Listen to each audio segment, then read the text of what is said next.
8th week of Ordinary Time, which takes us to the book of Sirach. I'm just want to take a peek here. Oh, next week it's Tobit. That's interesting. All right. Okay, so we're going to get some New Testament stuff here, and later New Testament works. So Sirach and Tobit, these are later works of the Old Testament. Sirach is around 200, 100 BC, you know. So when the first reading said today, give new signs and work new wonders, I'm like, wow, only about 100, 150 years from now, God is going to work new signs and new wonders. Pretty cool stuff there. Book of Sirach, so unlike Tobit next week, there's kind of like a narrative to it.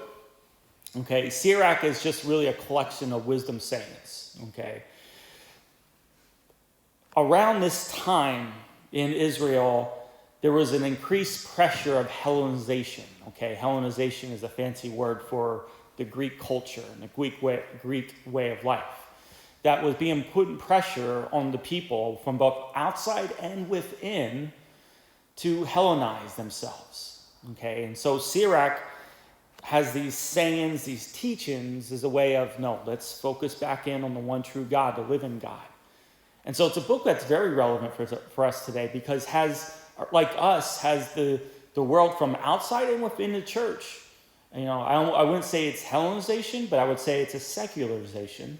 Okay, all right, we're called to remain firm in the teaching. Okay, so we have that pressure. They have that pressure. So looking at the first reading, thus they will know as we know that there is no God but you, O Lord. Let's go into that line there. In Scripture, knowledge always is related to intimacy. Okay? When we talk about knowing the Lord, it's not knowing the stuff about God. It's knowing about God for who he is. So, at Marion, I'm surrounded in the world of, 15, 18-year-olds, and, now they're all developing crushes on each other, What do? They want to, when they like someone, they want to get to know him, get to know her. Maybe know the stuff first, but from that, knowing a little bit more intimacy. Okay? So when this author is pouring his heart out, he's pleading that the world around him that's trying to Hellenize him, that world actually rejects the Hellenization and gets to know, fall in love with the one true God of Israel as he knows the one true God. It's very easy, very tempting just to give in to the world around us and to receive all the benefits and the pleasures that the world has to offer, that adopting one's way of life to the Greek culture, the dominating force, okay, in Israel, the country that is occupying Israel.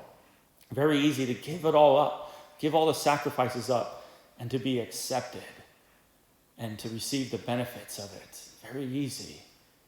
But if you fall in love with God, as this author has, then the Hellenization, it's pointless to him. And he wants this movement that everybody experiences the joy and the relationship of knowing the one true God, as the God knows him even more intimately.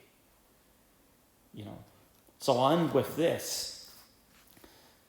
One of my teachers at Marion runs a sign business after school, and he's a business owner.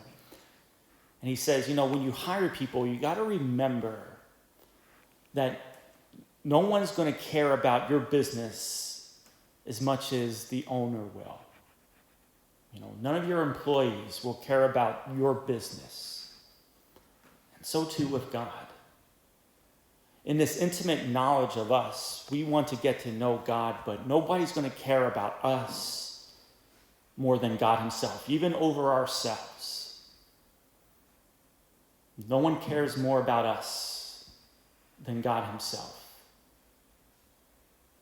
So let's come even more so, even more deeply, as we come to know God, more than just the facts about God, but to know God about the person who loves us even more and knows us even more than we know ourselves. May God bless you.